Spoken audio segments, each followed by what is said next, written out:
Follow the Sun.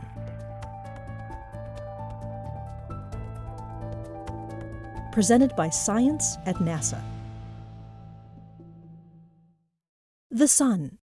It inspires songs, warms us, and grows our food. Life on land and in the oceans, the daily weather, and long-term climate patterns happen primarily because of the energy we receive from our closest star. Even tiny variations in that energy can affect the workings of our planet's atmosphere.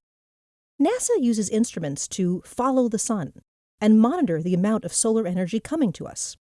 The latest instrument to do so, the Total and Spectral Solar Irradiance Sensor, TSIS-1, makes those measurements with unprecedented accuracy.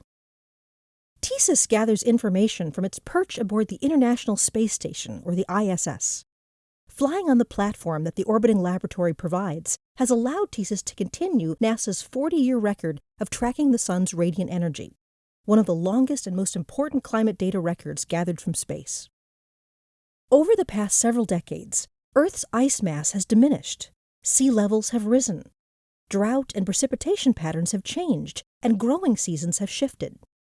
To understand the causes, including human influences, of these changes, and to refine the models used to simulate Earth's climate, researchers must know the amount of incoming solar energy. Peter Paluski, TSIS lead mission scientist, explains, when there's a balance between incoming energy from the sun and the infrared radiation Earth emits, climate remains steady. An imbalance means energy is either being stored in the system, causing temperature increases, or lost, causing temperature decreases. Energy from the sun makes up half of the balance equation. Even though the measurement record shows that the sun's solar energy output has not had a major influence in recent climate change, that output needs to be monitored continuously. It is arguably the most important variable we need to know to understand climate, says Paluski. Trying to understand climate without measuring the sun's input is like trying to balance your checkbook without knowing your income. Climate is measured over long time spans, decades to centuries and longer, unlike weather that changes over small time scales. To be able to connect measurements over long time periods, continuity and accuracy are key. TSIS has two sensors. The Total Irradiance Monitor, as its name suggests, measures all of the radiant energy from the sun, and the Spectral Irradiance Monitor measures how that energy is distributed over ultraviolet, visible, and infrared wavelengths. The latter helps scientists understand where in the atmosphere solar energy is being absorbed. For example, TSIS spectral irradiance measurements of the sun's ultraviolet radiation are critical to understanding the ozone layer. Ozone in the stratosphere absorbs ultraviolet light.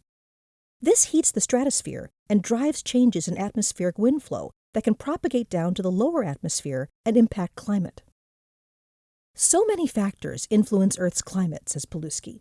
We need to continue learning how they all interact. TSIS is helping us characterize the sun's behavior and how Earth's atmosphere responds to the sun. For more science from the International Space Station, go to www.nasa.gov/ISS-science. To continue following our closest star, visit science.nasa.gov.